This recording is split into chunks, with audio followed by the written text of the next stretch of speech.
Bab ke-22. Berat banget. Ini apa sih? Zizi membuka matanya perlahan dan merasakan kehangatan pelukan dari belakang. Dia menoleh dan melihat wajah Om Erik. Om Erik sudah balik? Kapan? Aku menunggunya sampai ketiduran. Gumam Zizi. Ia melihat tangannya yang menggenggam semfak milik suaminya. Seketika ia merasa sangat malu. Astaga! Apa Om Erik melihatku menggenggam ini? Zizi merasa malu menutupi wajahnya. Ia tak tahu Om Erik akan pulang larut malam. Zizi memang ketiduran menunggui Om Erik semalam, dan sekarang merasa malu. Pastilah Om Erik melihatnya menggenggam semfak itu.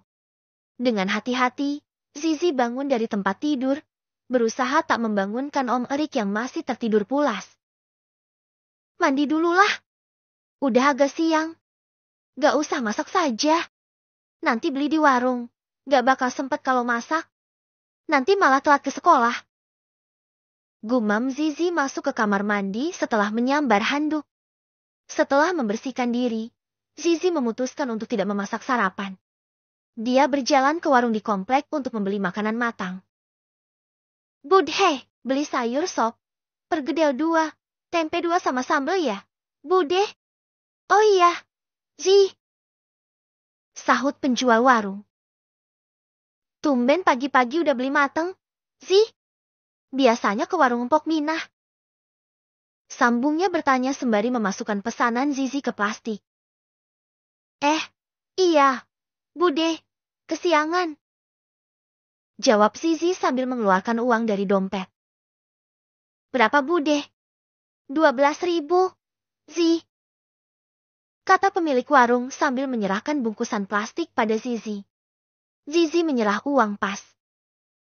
Makasih, Bude. Loh, Zizi, pagi-pagi udah beli sayur matang.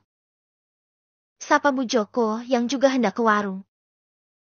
Iya, Bude. Kesiangan, nggak sempat masak. Jawab Zizi ramah. Mari Bude. Bu Joko lalu cepat-cepat ke warung sambil sesekali melongok Zizi yang berjalan pulang. Bu, aneh.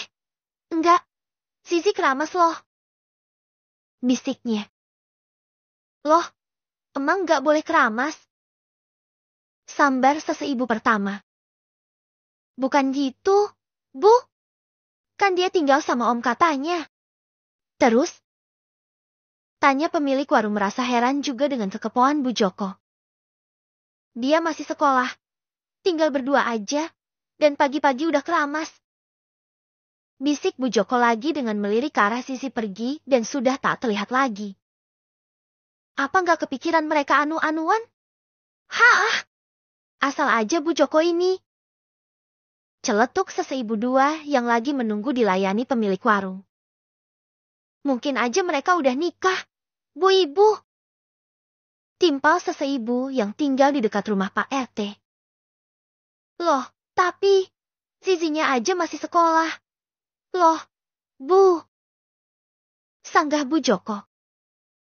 Coba nanti nanya sama Pak RT. Pak RT punya datanya enggak? Kalau nggak punya, bisa jadi mereka kumpul kebo.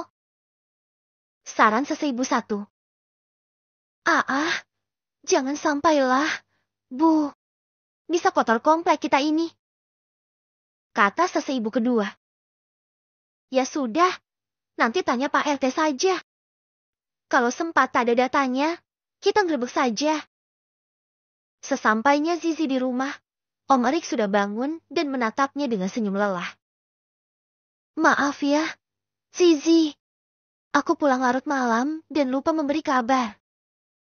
Kata Om Erik dengan suara pelan. Zizi menggelengkan kepalanya. Tidak apa-apa, Om, aku mengerti. Dari mana? Beli lauk di depan. Zizi kesiangan. Oh, ya udah, ayo makan. Zizi memindahkan sayur dan lauk ke piring. Om Erik kemana kemarin? Ngurus beberapa hal. Zi, pulangnya malam banget. Mana pesan Zizi nggak dibalas lagi? Om Erik tersenyum kaku. Maaf ya. Mereka sarapan bersama, menikmati makanan sederhana yang Zizi beli. Setelah selesai, Om Erik mengantar Zizi ke sekolah. Dalam perjalanan, mereka berbincang tentang berbagai hal, dari cerita lucu hingga rencana masa depan. Nanti pulang sendiri nggak apa-apa, kan? Tanya Om Erik saat Zizi melepas sabuk pengaman. Iya, Om. Nggak apa-apa. Kok? Lagi banyak kerjaan akhir-akhir. Zizi hanya tersenyum, lalu mendorong pintu di sampingnya. Ada yang lupa. Zizi menoleh pada suaminya dan menatap sebentar. Lalu nyengir. Oh, iya. Lupa belum cium tangan. Katanya sambil menarik tangan Om Erik dan menciumnya. Pintar. Puji Om Erik mengelus rambut Zizi. Lupa Om. Maaf. Tiba-tiba, Om Erik mendekatkan wajahnya, lalu mengecup kening Zizi. Aku akan memperkenalkanmu ke seluruhan keluarga setelah lulus sekolah nanti. Janji Om Erik berbisik. Di kantor, Om Erik langsung tenggelam dalam pekerjaannya. Dia harus menghadiri meeting tahunan bersama timnya. Saat di ruang meeting, dia tak sengaja berpapasan dengan Mas Aryo, yang segera menunduk hormat. Baik Om Erik maupun Mas Aryo tidak tahu bahwa mereka terhubung melalui Zizi, adik Mas Aryo sekaligus istri Om Erik. Yo, enggak biasanya Pak Erik ikut meeting tahunan begini. Di sini? Masa Pak? Iya. Yo, biasanya cuma di kantor pusat. Mas Aryo memperhatikan bosnya yang hanya duduk diam sementara seorang mempresentasikan sesuatu di depan. Pak. Iya. Pak Erik udah nikah belum sih? Belum. Yo. Kenapa? Kemarin, aku kayak lihat Pak Erik sama cewek. Mesra banget. Kupikir itu istrinya. Belum nikah tuh setahuku. Pacarnya mungkin. Tebak atasan Aryo. Tapi, mereka mesra banget. Sampai ciuman. Alis atasan Mas Aryo bertaut. Loh, anak zaman sekarang kan pacaran juga ciuman yo. Bahkan lebih juga banyak. Kamu aja yang gak pacaran. Makanya gak tahu. Nunggu adekku lulus kuliah dulu. Pak. Nanti baru mikirin nikah. CK. Astaga. Yuh. Pendidikan adikmu. Itu urusan bapakmu. Kamu udah cukup umur buat berumah tangga. Kalaupun kamu udah menikah, tetap bisa kok bantu-bantu sekolah adikmu. Iya, Pak. Tapi, diri ini rasanya belum siap saja. Belum tenang kalau adik bungsuku belum selesai kuliah. Hahaha. Iya. Yo, tapi, kamu tetap harus mikirin diri kamu sendiri juga. Setelah meeting selesai, atasan Mas Aryo berbincang dengan Om Erik mengenai masalah pekerjaan. Yo. Panggil atasan Mas Aryo. Iya, Pak. Sini. Panggil atasan Mas Aryo sambil melambaikan tangannya. Mas Aryo mendekat. Nah, ini orang yang saya ceritakan, Pak Erik. Selama hampir 5 tahun di sini, dia bisa berkembang dengan pesat. Pak Erik mengangguk dan tersenyum, menjabat tangan Mas Aryo. Jadi namamu Aryo, ya? Saya dengar beberapa hal dari Pak Mumtaz. Saya cukup terkesan. Dan beliau bilang, ingin mempromosikanmu. Akan memberikanmu beberapa proyek tambahan di bidang baru. Apa pendapatmu? Saya akan melakukan yang terbaik, Pak. Pak Erik tersenyum, merasa cukup senang dengan sikap dan respon Mas Aryo. Kami akan membicarakan lebih lanjut. Atasan Mas Aryo itu menjelaskan rencana proyek dengan rinci dan yakin. Usai berbincang, Om Erik kembali ke ruangannya dan merasa cukup dengan hasil meeting tadi. Lelah juga. Om Erik melirik foto dirinya dengan Zizi yang sengaja dia pasang di meja kerjanya. Ia tersenyum, mengambil dan mengusap foto dengan bingkai yang indah itu. Lagi apa ya? Dia? Tiba-tiba teringat pada istri kecilnya itu. Moga aja Cecil nggak bikin ulah sama kamu. Ya, Zi. Tiba-tiba, teleponnya berdering. Nama Mama muncul di layar, membuat hati Om Erik kesal. Dia memutuskan untuk tidak menjawab panggilan itu. Ah, pasti Mama mau bahas masalah itu lagi. Bikin bad mood aja. Gumamnya. Biar ajalah, malas diangkat. Sambungnya mengingat semalam ia pergi dari rumah dan kembali ke kontrakan. Di sisi lain, Zizi di sekolah bertemu dengan Jason di koridor. Mereka memang sekelas, tapi karena beberapa hal, mereka sedikit berjarak dan jarang berinteraksi. Mau kemana? Mau ke kantin? Sendiri? Iya. Jawab Zizi santai. Udah, aku ikut aja kalau begitu. Putus Jason. Sis, jangan. Nanti bisa bikin orang salah paham. Jason tertawa, lalu ia mengedar pandangan dan melihat temannya. Anton? Panggilnya. Ke kantin, yuk. Anton mendekat, bersamaan dengan munculnya kita. Zi, lapar nih. Ayo ke kantin. Kebetulan, nih, kami juga mau ke sana. Mereka berjalan bersama menuju kantin, diikuti oleh Gita dan teman Jason. Mereka berbincang selayaknya teman baik, membahas pelajaran dan aktivitas ekstrakurikuler. Saat mereka duduk bersama menikmati makan siang, Cecil, yang masih menyukai Jason, melihat mereka dari kejauhan. Hati Cecil terasa panas melihat kedekatan antara Zizi dan Jason. Padahal ada Gita dan Anton juga di sana. Kenapa dia harus selalu bersama Jason? Pikir Cecil dengan kesal.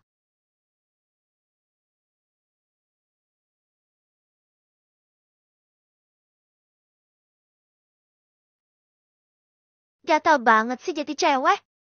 Ih, pengen banget kutoyor itu cewek centil. Gerutu Cecil. Meski begitu, dia teringat peringatan dari kakaknya, Om Erik, agar tidak mengganggu atau menindas orang lain. Aneh banget. Aku juga nggak ingin menindas. Tapi...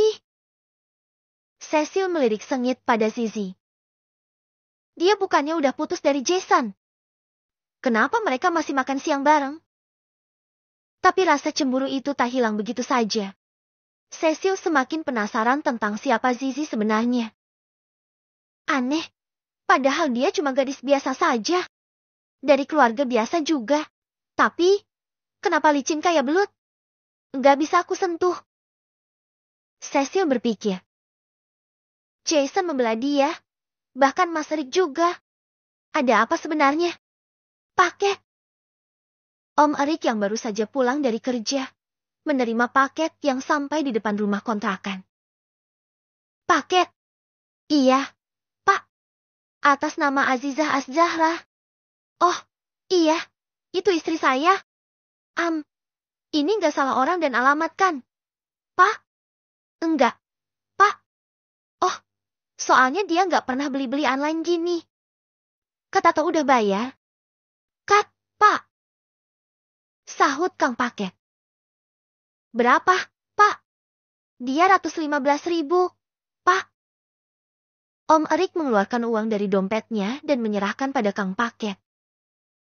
Makasih, Pak. Kang Paket pergi. Om Erik memperhatikan paket yang baru dia terima. Ia membaca nama penerima dan alamatnya. Lalu membaca apa yang dibeli dari daftar isi paket. Belum sempat ia baca sudah ada tangan lain yang menyambarnya. Punya Zizi, Om. Seru Zizi sambil masuk ke dalam dengan cepat. Di petang itu, Om Erik sedang duduk di ruang tamu, masih sibuk dengan pekerjaannya. Om, mau kopi? Tanya Zizi sambil tersenyum.